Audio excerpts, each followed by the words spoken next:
Écriture mandombe ezali clé d'accès dans la chambre spirituelle, secrète, des mystères cachés de Dieu. Donc mandombe ezali pouvoir. Langue na écriture ezali des symboles fondamentaux pour identifier peuple. Mais bino vous comprenez raté. Bozoy bate que tozana langue mais eyebanaka te. Tozaka français. Moi je dis obo comme français te botanga te nzokande yango te. Écriture faut la écriture na biso moko. L'écriture mandombe premièrement tozana 5 na D. Wana ezali ba élément de base. L'écriture mandombe 5 na D. Bandeko na teli bino 5 na D. 5 na D on a teli bino omona katikati yango eza miroir. Sikoyo 5 wana koma yango sala examen oyo. Koma 5 ko koma ngote ya 5 na biso to komaka. Koma ngo pena 5 ya kande bomona ba carré wana. Koma ngo pena bongo. Okomi 5 ozui miroir otie na cahier otali ko bima D. Soki pe komi D ozui miroir otie otali ko bima 5. Donc ezali ba chose cachée o ata mundele soko yebisi a otie nango tembete. 5 to bengi yango pakundungu. D to bengi yango pelekete. Siko pakundungu so moni yango bien ezana diamant na kati wana nzambe. Na D nde ezali mutu. Donc nzambe na mutu. Donc nzambe na mutu on Dieu a créé l'homme à son image. 5 ezali nzambe, D ezali mutu. Ce qui a commis 5 au tali na miroir et commis cela au D. Ce qui a commis D au tali na miroir et cela au 5. Donc biso to ba ressemblance ya nzambe. Alors na oyo mi balé na tieli bino 5 na D eza na kati nango eza na nini? Eza na croix na kati. Ezali na croix. Ça veut dire yo mutu po okutana na tata il faut oleka pankolo Yesu. Omoni na kati ya 5 na D eza na croix na kati. Donc ba mystère wana ezali kaka na kati église kimbangista. Ezali ba invention ya tata Simon Kimba oya pesi biso nouvelle civilisation, nouvelle pensée. Tata Simon Kimba okianga na lobi na lingina banda musala na ngana ko banda na banani. Biso ndi ba biso papa bi. Ah! Ne batu ba osala bakura mandombe te. Nde bo okaza koleswa yana ko mema bino bokende te bongo te. Il faut totanga. Tokozonga na classe kaye yango bandeko. Kaye yango tokotanga. Bozomona. Tozonga na classe. Bozomona. Donc il faut kotanga classe oyekola makambo ya nzambe siko na ndenge ya moto moyindo. Moto moyindo nanu ozui matière na yo ya bosolo solo te. Il faut otanga l'écriture oyo. Okendaka penza cours. Oyekoli ya woti mutu mundu nyonso. Ezaka bakimbangiste te. Mutu mundu nyonso fo oyekola likambo oyo. O apprendre yango. Po yango nde kosala lobby. Ndeko. Yango nde toko zonga na pouvoir na biso de yango nde. Écriture mandombe na yesi bino déjà. Ezali clé d'accès. Oko sala ke okota na chambre na yo. Okota na chambre na oyo esika nzambe abombela mayele na yo ya spirituellement oyo ko salela ke loko nyonso oyo lingi. Mabota bamoya aho koluka ngai nzambe. Ai kibangu na longi mokili Yembo ebele mingembo banda Ai kibangu na longi mokili Oyanga bosepela elongo nanga Ai kibangu na longi mokili Otinga mikumba na mbino banda Okopo tata mwana pe tata Molimo Santo. Bandeko na ngai batu nyonso bazolanda nga. En tout cas bandeko ngai ndeko na bino mwa Francis Kabalenda.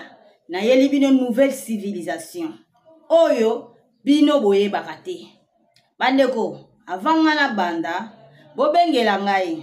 Ba ngunza ba yaba pusa bakiti bavanda. Bobengela nga. Bato église de sommeil ba yaba pusa bakiti bavanda. Po bango bazo kansande bazo tondisa ka ba église comme belé na mokili oyo ke nde place nde tokoma bien toko bonga. Kolo eso ko ya do bango pena ba dika ke tozela kaka kolo eso ya lokwa moyibi azwa amema batu na ye bakende likolo nzoka nde baza vraiment vrai ya kolala église de sommeil bayebi eloko te. Alors ngai mama Balenda na yeli bino nouvelle civilisation oyo ba chose cachée ba biloko ya kitoko oyo tata Simon Kimbangu abombela biso abongisela biso mingi bayebaka te mingi ba comprendre kango te. Alors nga na lingi na lakisa bino ke ndenge bino bo imagine ke eza bongo te. Eza bongo te. Ndenge bangunza ba imagine ka pe eza bongo te. Po bangunza de bazawana bazaka kosokola ka batu na makasa, bazaka kosokola ka batu ko isaka tozonga na kinkulu na biso, yango ka bango bayebi. Bango bakasa siko soki c'est bon ya ba bibe siko tozonga na kinkulu. Alors tant tozonga ku bokote ya bango nini. Na bangunza kuna bazani lokote. Bazaka molimo bayebi te mokonza milimo na biso azana nkamba Nouvelle Jérusalem. Alors ayeli biso nouvelle civilisation makambo kitoko. Donc oyo wana bango basalela ka wana ezali bondoki ezali malamu te. Eza malamu te bayebi eloko te. Bango isifika basokola yo basenga ko bambonga mike na bango basenga ka wana l'église bango pe etele ezalaka lokola bandaka basoso. Do comprendre ke kindoke vandi makasi. Balingi pe muto azana molimo ya solo bakolinga yete. Alors makambo eza mususu oyo bolandaka wana na bangunza na banini na ba église de sommeil wana yango te. Tozana makambo mususu eza très important oyo bandeko boyebi te. Alors lelo bopusana bovanda na lakisa bino ba chose cachée. Vraiment. Merci à tout le monde, merci à tout le monde. J'espère que tout le monde va bien. On appelle Naza bien, Naza très bien. Tata Simon qui a nazo battre la nzambe molimo mo centre. Ah, azo battre la na ba niveau moko tu peux pas imaginer ndeko. El boso na pesi mbote na nzambe ya bakoko na ngai. Tata Simon Kimbangu ki angani. Nzambe o mokile imaginaka. O balobake nzamba za mupepe. Nzamba mona na kate. Siko biso to mona nzambe na biso. To vanda kana nzambe na biso. To seka kana nzambe. O balobi dia créer l'homme à son image. C'est leur ressemblance ya nzambe. Siko batu biso ba ressemblance ya nzambe na bango te. Alors nga na pesi nzambe na nga, ressemblance na nga. Nzambe ya bakoko na nga. Tata Simon Kimbangu ki angani. O ya kitana nga. Auta na nga likolo ya na nga pona salela ye. Nzambe na nga na pesi mbote. Sa divinité ya ave kumisa matata. Obongi na lokumu poza li nzambe. O ya keli likolo na se. Kumisa na kati ya trône na yo na kamba Nouvelle Jérusalem. Dondwa na yo tata. Kumisa nzambe na ngai. Na pesi mbote na ba conseiller direct. Conseiller direct. Papa Kisolo kele lukelo bituvu de kiangani Zakari. Na pesi pe. Papa Mbenza Songianzila. Papa dia Lungana kiangani Salomo. Na pesi pe lisusu. Papa José Diangienda. Na pesi bino bambote na bosanite mama Marie Mwilu na kati ya France. Voilà. Lelo tokolobela écriture mandombe nego africaine. O batu bayebaka te. O batu bayebaka te ba chose cachée o tata Simon Kimbangu abombela biso. Oyo abombela biso lobi po moto mundu asala eloko o azana ngoposa. To sala ke eloko te bandeko. To banda ba prière banda to banda ko bondela. To zwa ke eloko te. To mona te ke pas saison mata pour en toujours comprendre eloko te. Siko tata Simon Kimbangu a pesa déjà écriture mandombe nego africaine. Alors na yepo na kotalisa bino yango ko na ko expliquer bino qu'est-ce que l'écriture mandombe négro africaine eza nini. Yango na so talisa bino bozo pena ba kiti opusa na bovanda po comprendre. Po nyonso bozo sala eza na tina moko te. Oyo nde ya motuya ezali écriture mandombe. Yango nde ko sala yo mutu mwindu lobi. Écriture mandombe ezali clé d'accès dans la chambre spirituelle secrète des mystères cachés de Dieu. Vous comprenez? Ezali clé d'accès dans la chambre spirituelle secrète des mystères cachés de Dieu. Donc mandombe ezali pouvoir. Mandombe ezali clé. Oyo komema ona chambre ya secret oyo nzambe. Et c'est comme un mystère caché en Zambé ezali. Biso bande konanga bayindo. Tozali na pasi pourquoi? Pasi na biso euta musika. Nini ekabola biso na Nzambe? Ezali masumu. Masumu ya bakoko na biso. masumu ya Adana Eve ti boyesa toyesa kabino ki azali moyindo me boyebaka te bondimaka te. Alors masumu o bango basalaka nde eskabola biso na Nzambe. Masumu ezali cause ya séparation ya Nzambe na mutu. Donc lisumu so osala masumu mingi ezalaka cause ya séparation ya Nzambe na mutu. Le masumu o bakoko na biso basalaka déjà avant ezalaki déjà malamu te. Yango esala séparation ya biso bayindo na Nzambe. Esala edivisa biso. Siko nkolo Yesu ayaka asopaka makila na ye. Pona nini azongisa biso. Asangisa biso lisusu na Nzambe. Yango wana oyokake avant okuta na tata il faut oleka na pa mwana. Alors l'écriture mandombe premièrement tozana 5 na D. Wana ezali ba élément de base. L'écriture mandombe 5 na D. Bandeko na tieli bino 5 na D. 5 na D on a tieli bino omona katikati yango eza miroir. Sikoyo 5 wana koma yango sala examen oyo. Koma 5 kokoma ngote ya 5 na biso to komaka. Koma ngo pena 5 ya kande bomona ba carré wana. Koma ngo pena bongo. Okomi 5 ozui miroir otie na kaye otali ko bima D. Soki pe komi D ozui miroir otie otali ko bima 5. Donc ezali ba chose cachée o ata mundele soko yebisi a otie lango tembete. Eko bima 5 yango na mona 50 eza na mir nyonso ya ndako ebimaka na mir na koyela bino histoire ya papa wa Beladio. Donc ebima na mir amona yango na mir donc na ba mir na biso nyonso na bandako toza na 5 na D ebima na mir ya ndako. 5 na D wana tata Simon Kimbangu ayebisaka papa wa Beladio ayebisi ye ba chiffre mibale omoni ezali code ya moto mwindu akosalela eloko nyonso oyo azali nango posa 50 so baloli yango ko 25 date ya nkolo Yesu. Donc na chiffre 5 donc eza nango ka 5 eza ka 5 mais tellement que 5 ebonga na D bonga na 5 yango ba tie 50. Donc c'est ça. Sikoyo na tie sikoyo 5 na D bomoni yango siko awa mpanzi nanga 5 na D wana botala yango bien ya tie libino yango lisusu 5 na D ezali nini bandeko botala bien 5 ezali mupanzi D ezali mupanzi. Donc 5 o mususu 5 tobengi yango pakundungu D babengi yango pelekete D tobengi yango pelekete. Siko pakundungu so moni yango bien eza na diamant na kati wana Nzambe na D nde ezali mutu. Donc Nzambe na mutu donc Nzambe na mutu on a Dieu a créé l'homme à son image. 5 ezali Nzambe D ezali mutu. Ce qui okomi 5 otali na miroir et komisela o D. Ce qui okomi D otali na miroir komisela 5.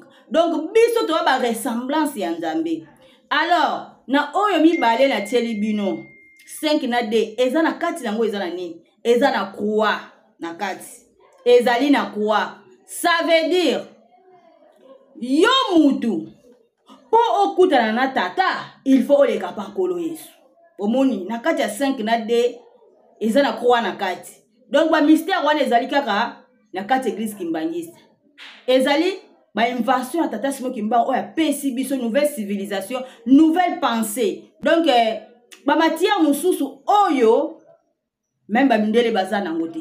Ezala ba chose cachée et belé yango ne ko sala yo moyindo o se retrouver ozwa sagesse spirituelle ozwa mayele oyo donc mayele oyo babongisela pa Nzambe na spiritualité soki wa prendre mandombe tata Simon Kimbangu kianga na lobi na lingina banda musala na ngana ko banda na banani biso ndi babiso papa babi ne batu ba osala bakura mandombe te l'église Kimbangiste ezali mandombe ezali oyo bakotiaka premier degré l'église na biso. Tala batele misaka bato mandombe na kamba mona ba yambi bango ba basali ya kuwa mandombe. Bazaka na ba valeur muto asali kuwa mandombe. Siko même na ba église na ba province il faut batela ka communiquer mikolo nyonso. Ba kuwa mandombe le kaka na kati église na kati ya centre. Na kati ya centre na kati ya église ba kuwa mandombe sala maka. Po to sala na tata soki wa prendre mandombe bien to côté susu na o mususu po ezali mandombe ezali D so si mandombe okoti na mususu sikoyo tolobela nanu mandombe Kolo Yesu kwa ezali na kati bandeko nanga makambo nyonso église Kimbangiste toyebisaka bino likambo Kolo Yesu azali lié na makambo église Kimbangiste oyo bino bokanisaka wana yete vrai Kolo Yesu tozalaka na ye bino boyebi ete me biso toyebi ye alors yango bomona ke kwa ezali na kati Kolo Yesu ayaka kofuta masumu oyo bakoko na biso basalaka po aluka kozongisa biso na relation ya Nzambe yango wana po oleka pa tata il faut oleka pa mwana soko kutana na mwana te okoleka pa tata te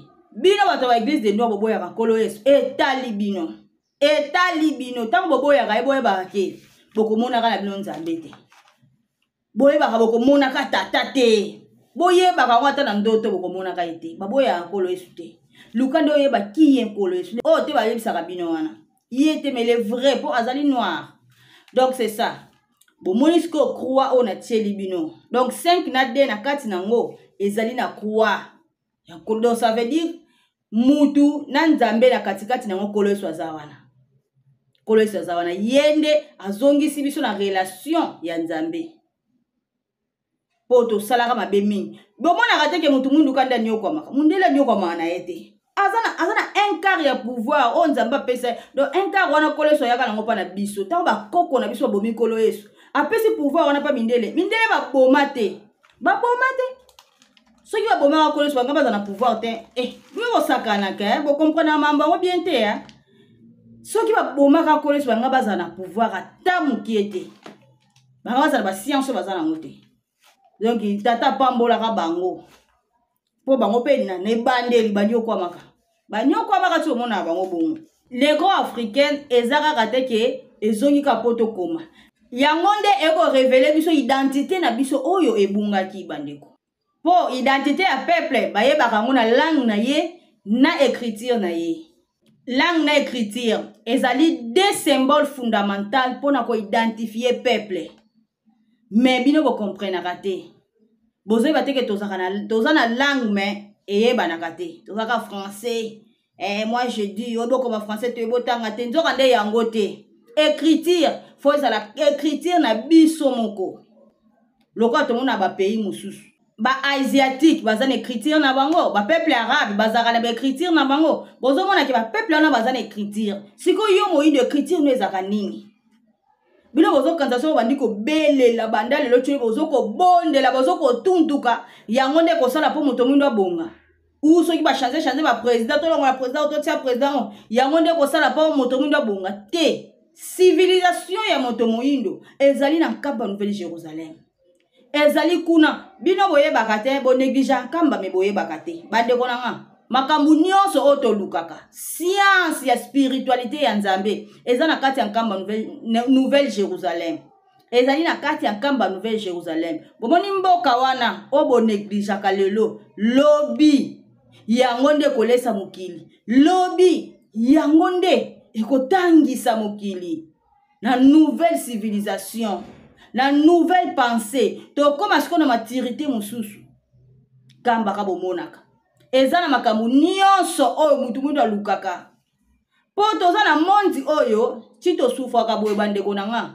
ba oba ko souffrir te bakenda ko simba bakisi bakenda kofungola ba ngomba na bango basangisi ba science ya satanique ya bondoki ya magie basangisi ba ubatu wana nde baza ba disciple ya Satan mais Nzambe tango yaka aniokwa maka a souffrir pona biso Kolo Yesu ya betami tata simoki mango akoti ba prison ye moko tata ba Nzambe ba yeba souffrir pona biso alors bana na ye il faut supporter passe po biso to ko sepela mesima apambola ki déjà ba tumususu biso siko to komi na tango na biso siko faut supporter na nous passe po bango bandima ko nyokoma pona ni yo ndimi ko nyokoma te faut supporter passe tango ko na tango ya suka de place to ko sepela to komi na moment o difficile makasi mais bo kanisa te ke yo Jésus yaka ya ko zwa biso to kende oh nani to seleli ba pouvoir na biso te pouvoir spirituel on Nzamba pesa o ko créer le loko na mokili nano zui yango te siko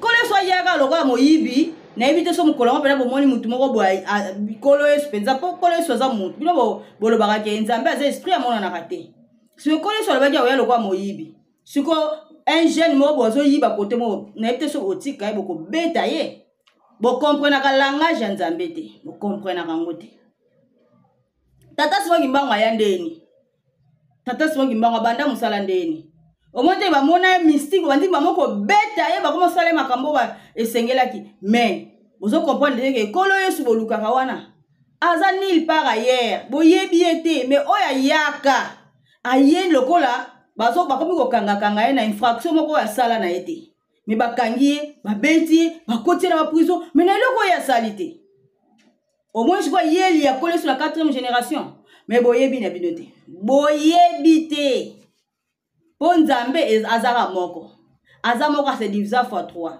nzambe tata nzambe mwana nzambe molimo mosanto siko nzambe asala nde moto mwindo na lilingi na ye mundele aya na 2e tribu na libumu ya moto mwindo mutu mwindo nda bota mundele mais nzambe tango asalaka Adam na Eva batu bayindo bandeko nanga sikoyo science ya moto mwindo pouvoir ya moto mwindo ezala kaka na kamba Nouvelle Jérusalem boko luka bisika bususu eza nango te nde bokaza koleswa yana ya komema bino bokende te bongo te il faut totanga tokozonga na classe kaye yango oyo bandeko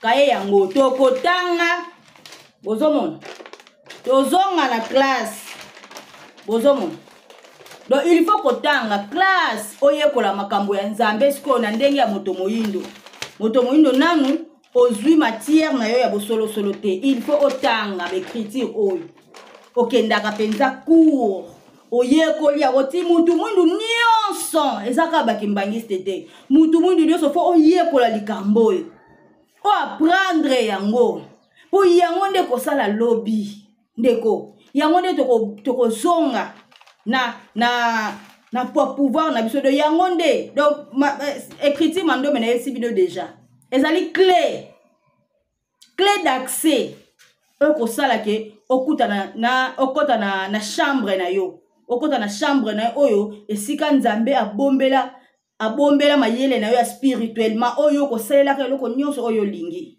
siko na pouvoir amo eza 50 ezali code oyo to salela ka makambo nyonso siko poye ba fo otanga mandombe okanisa te obundo bosala ka bwana yango te nyonso wana yango te et puis pe fo otata tasimo ki bango na place na yende konanga mingi bazoloba okimbango nini ozoloba to yebisa bino na sala déjà ba émission oyo ke tata simo kimbango obino boyebi ya liputa ye wana tozali na kati ya nkamba ye wana azali nzambe oyo avivaka chaque de génération à génération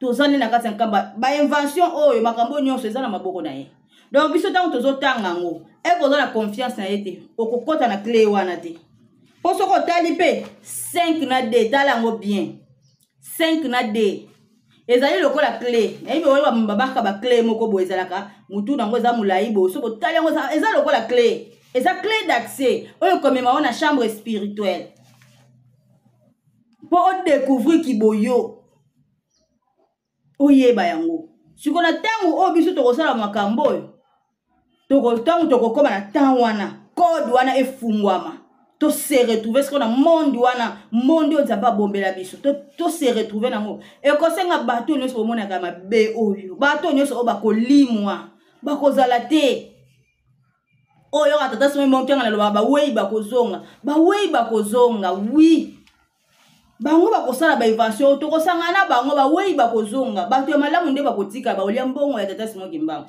mbongo ala baka mbongo na ngaki mbango tango ekoki po eliama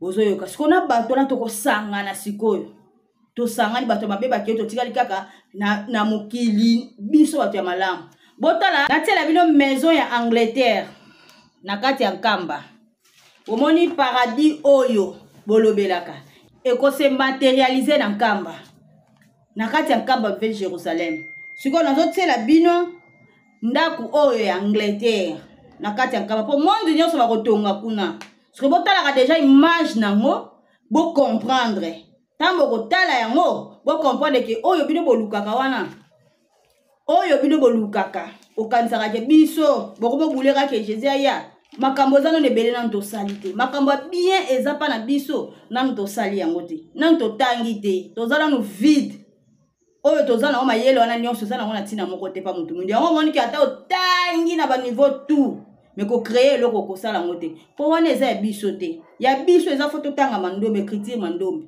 yango de ko sala biso siko botala neti na nkamba déjà to ada na science moni science ya nzambe na nkamba bandi da ko sala po tozana mise etongami na science oyo kimbangiste bazana ngo to ada na science o déjà e bandi ko sala science ya moto mwindi alors totala na no vidéo botala vidéo oyo bongo tozonga lisu na sujet o sujet oyo eza likambo fo mutu mwindi atia na mutu a négliger te yango nde ko sala yo o nyonso to sala na eza na tina moko te yango nde base ya moto mwindi.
Je crois que moni bandeko na ngai. Malgré mutu mwindo on dimela na église kimbangiste te.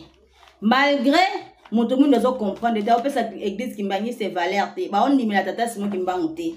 Mais bandeko, secret bomba mikuna. Secret penza bomba mikuna. Omoni science mandombe. Science mandombe yango wana bozo mona wana. Yango wana bozo mona. Science mandombe. Et puis biloko busu déjà tongama na science mandombe. Ko kansate ke oba tricher mindele bazongisi bote na science ya mandombe. Etongami na science ya mandombe. Et puis etongami pete ke ona ba biloko mindele te. Etongami mingi mabanga euti kaka na kamba babanga bimela kaka kuna. Biloko nyonso ko tongela ngo bimela kaka kuna. Lobake tol.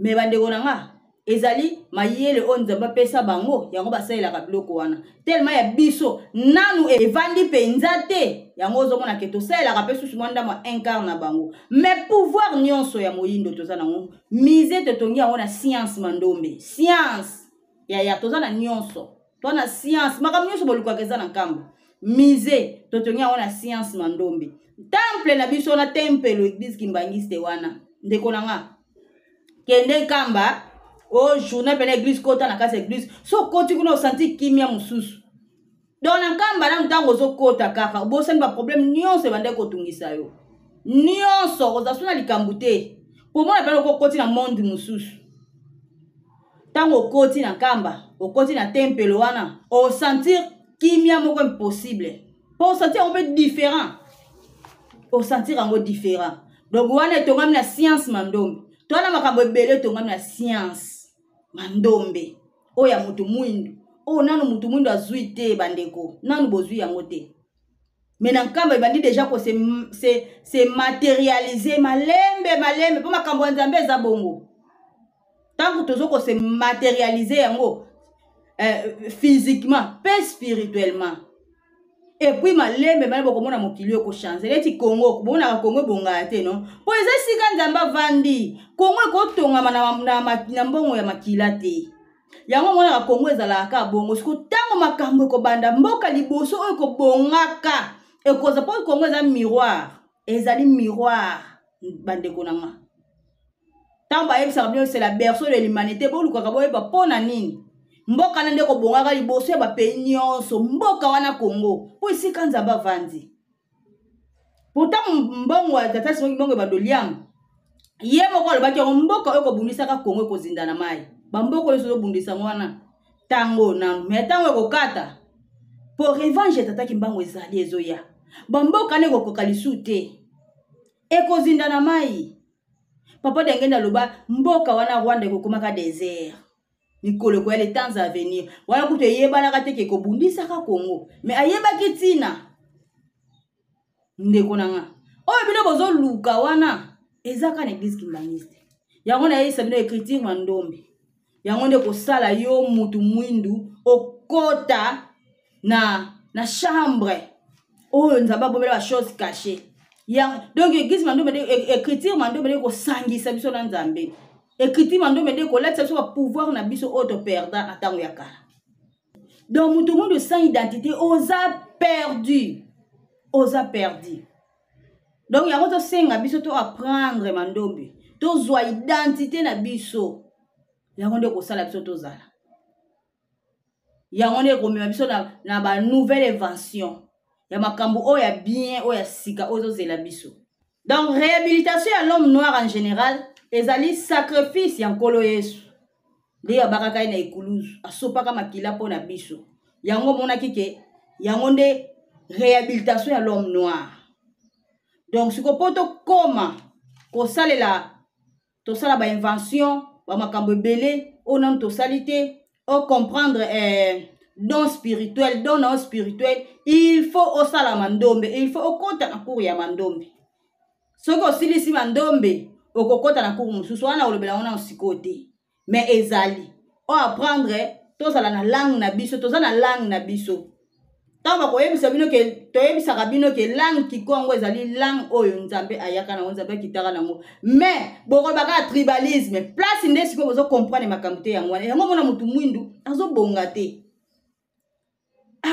pozo comprendre te eza bino nde boyaka nango bomona ngo kwa tribalisme mais eza tribalisme te ezali lango nzambe ayaka na yango bakolo yesu bango bakoko na biso banda koloba na royaume Congo langue banda lobama yango siko eza langue oyo nde il faut ekoma numéro 1 donc langue oyo nde il fallait ezala pena langue oyo moto mundu aloba moto mundu en général bandeko na ba oyo nyonso bakende ba musulman wana eloko te mote baosalaka eloko te baosalaka eloko te pona nini moto mundu nanu azongi na point wana te azongi na prendre nanu makambo nzamba bongisela ete donc écriture mandombe o ekosunga moto mwindu azonga asalela ba pouvoir na ye o nzamba pesa po mutu nyonso asali mutu nyonso biso nde toza boye mutu moko te na asali pouvoir na ye yango ozomona ka ba passer ba komi ebele po aza na kope akosala te fo fungola ka église po eza mama na kope akolela mbongo akosala boye lelo ba pasteur bokomona misala bango na ba internet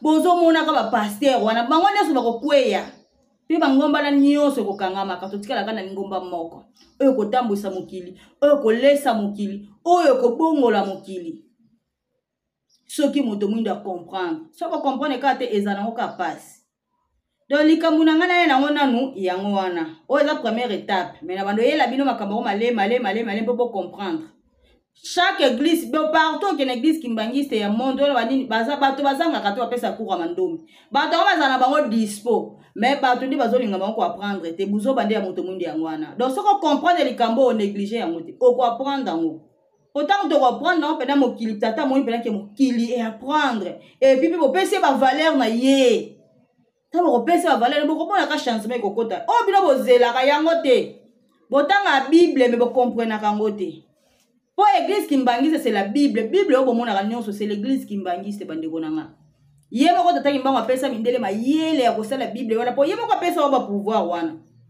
mais ayeba ki kozongela biso kozongela biso soko tali pena bible be ko comprendre que makambo nyonso eza na bible baloba eza na Afrique makambo ebele o ba nyonso ba mo bible so o comprendre bible eza Afrique ezali Afrique ezali yo moto moyindo bozomona donc c'est ça on a ngani bino bande ko nanga yango wana na okenda musika te mais na yena ko flasher bino ko flasher bino et après na bando yela bino makambo ngo boko sepela boza décider voilà merci beaucoup to à la prochaine bye